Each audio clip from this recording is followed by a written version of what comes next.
இன்றே டவுன்லோட் செய்து உங்கள் ஃபேவரட் ஷோக்களை என்ஜாய் பண்ணுங்க.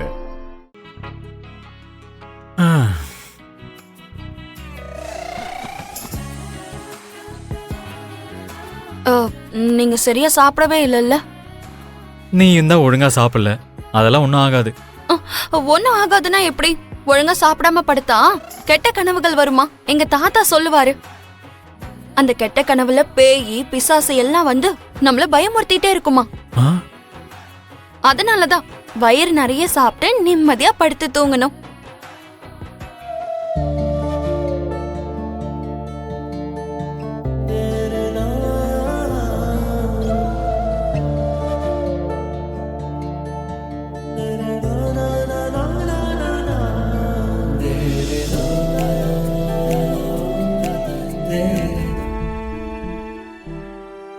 சார் இந்தாங்க. டேய் சுதீர், லக்ஷ்மிக்கு காஃபி கொடுத்தியா? குடுக்கலாம் தான் போனேன் சார், ஆனா லக்ஷ்மி அண்ணி வேணான்னு சொல்லிட்டாங்க. அம்மா, லக்ஷ்மி எங்க போயிட்டா? வெளியே காணோமே. உள்ள வர சொன்னதுக்கு வரமாட்டேங்கிறா. வெளியில அவ முகம் கழுவும் போது பார்த்த. என்னமோப்பா. என்ன பண்றது? இங்க அரவிந்தாவையும் சமாதானப்படுத்த முடியல. இன்னொரு பக்கம் லக்ஷ்மிய கூட எதுவும் சொல்ல முடியல. யாருக்கிட்ட என்ன சொல்றது? இந்த பிரச்சனையை எப்படி தீர்க்க போறேன்னு எனக்கு ஒண்ணுமே புரியல. சில பிரச்சனைகளுக்கெல்லாம் நம்ம கிட்ட எந்த பதிலுமே இருக்காதுப்பா. சூழ்நிலை தான் பதில கொடுக்கும். சுதீர், என்னால இந்த காஃபியை கூட குடிக்க முடியல.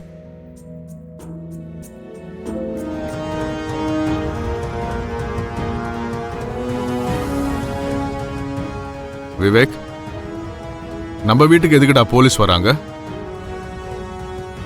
எனக்கும் தான் புரியல பெரியப்பா.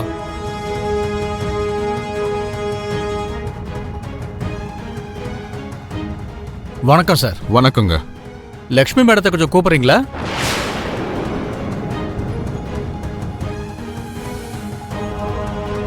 எங்க லக்ஷ்மி நீங்க எதுக்கு பார்க்கணும்? அவங்க கிட்ட ஒரு கையெழுத்து வாங்க வேண்டியிருக்கு.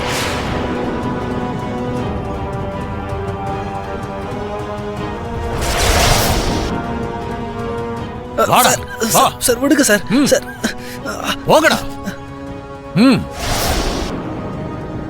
லக்ஷ்மி கிட்ட கையெழுத்து வாங்கணுமா? எதுக்காக? அது லக்ஷ்மி மேடம் வந்துட்டீங்களா?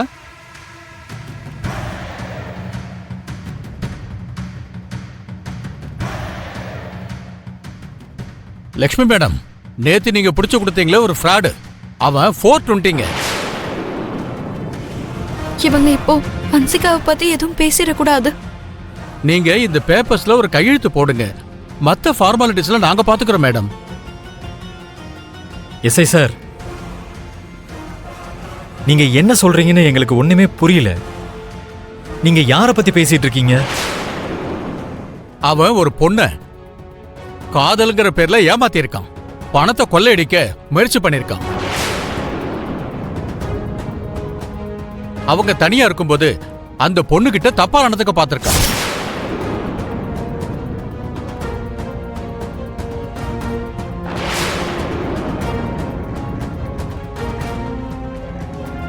அட, அந்த பொண்ணு கூட இங்கதான் இருக்காங்க.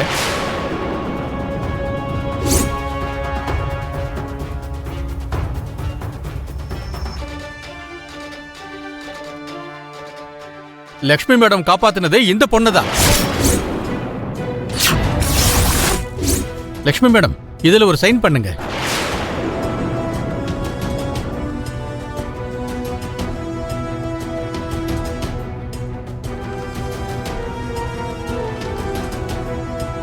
எங்களுக்கு தேவைப்பட்டா நாங்க மறுபடியும் வருவோம். சரிங்க சார்.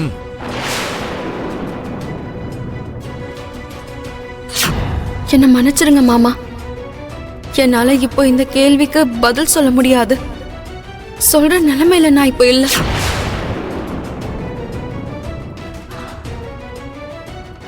என்ன ஹன்சிகா அதெல்லாம்?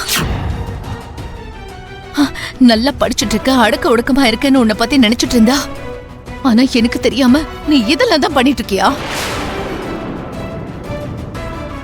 ஆமா, யாருடி அவன்? என்னோட ஃப்ரெண்டு மம்மி. அவன் ஃப்ரெண்ட் இல்ல, ஃப்ராடு. அதான் எஸ்ஐ சார் சொன்னார்ல, உன்னை நான் ரொம்ப செல்லமா வளர்க்கணும்னு நினைச்சனே தவிர இப்படி நீ குடும்பத்தோட பேரை கெடுத்துட்டு வருவேன்னு கொஞ்சம் கூட நினைக்கல. என்ன அன்சிகா அதெல்லாம்? நீ ரொம்ப மெச்சூர்டான பொண்ணு நினைச்ச. எது பண்ணாலும் நல்லா யோசிச்சுதான் முடிவெடுப்பேன்னு நம்பிட்டு இருந்தேன். ஆனா ஒரு ஃப்ராடு கிட்ட போய் இந்த மாதிரி ஏமாந்துட்டு வந்திருக்கேனா, நாங்கெல்லாம் இவ்ளோ நாளா எவ்வளவு அஜாக்கிரதையா இருந்திருக்கோன்னு இப்பதான் எங்களுக்கு புரியுது. மித்ரா, விவேக், இனிமே இந்த வீட்ல பொண்ணுங்க எங்க வெளிய போறாங்க, யார பாக்குறாங்க, என்ன பண்றாங்கன்னு இது எல்லாத்தையும் மானிட்டரிங் பண்ணுங்க. இவங்களுக்கு கொடுத்த ஃப்ரீடம் எல்லாம் போதும்.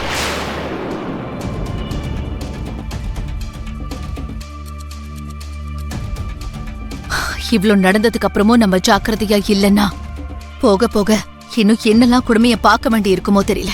ஓகே பெரியம்மா.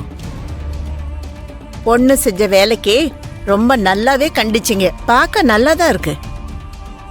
அதே மாதிரி பொண்ணை காப்பாத்தன மருமகளுக்கும் ரொம்ப நல்லாவே தண்டனை கொடுத்தீங்க. அது அதை விட நல்லா இருக்கு. அவ வாயை திறந்து உண்மையை சொல்லலைங்கிறதுக்காக அவ ஏதோ பெரிய குற்றம் செஞ்ச மாதிரி பாத்தீங்களே. அவளோட குணத்தை நீங்க இன்னும் யாருமே புரிஞ்சுக்கலையா? யாரோ ஒருத்தர் வந்து லட்சுமி செஞ்ச காரியத்தை பாராட்டுற வரைக்கும் நம்ம மருமக லட்சுமி பத்தி எதுவுமே தெரியாது, அப்படித்தானே?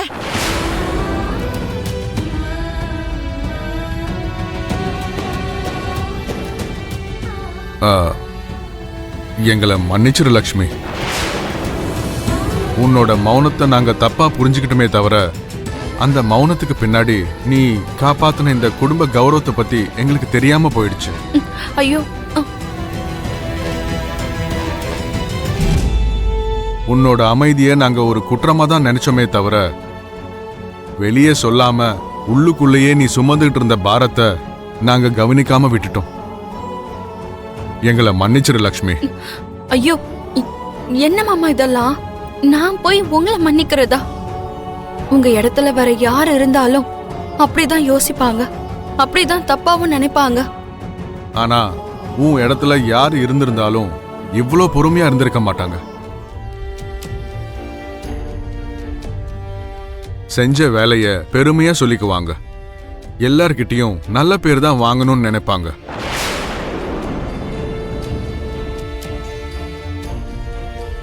ஆனா நீ மட்டும் நாங்க எல்லாரும் எங்க வருத்தப்படுவோமோன்னு யோசிச்சு உண்மைய வெளியே சொல்லாம பழிய உன் மேலேயே போட்டுக்கிட்ட.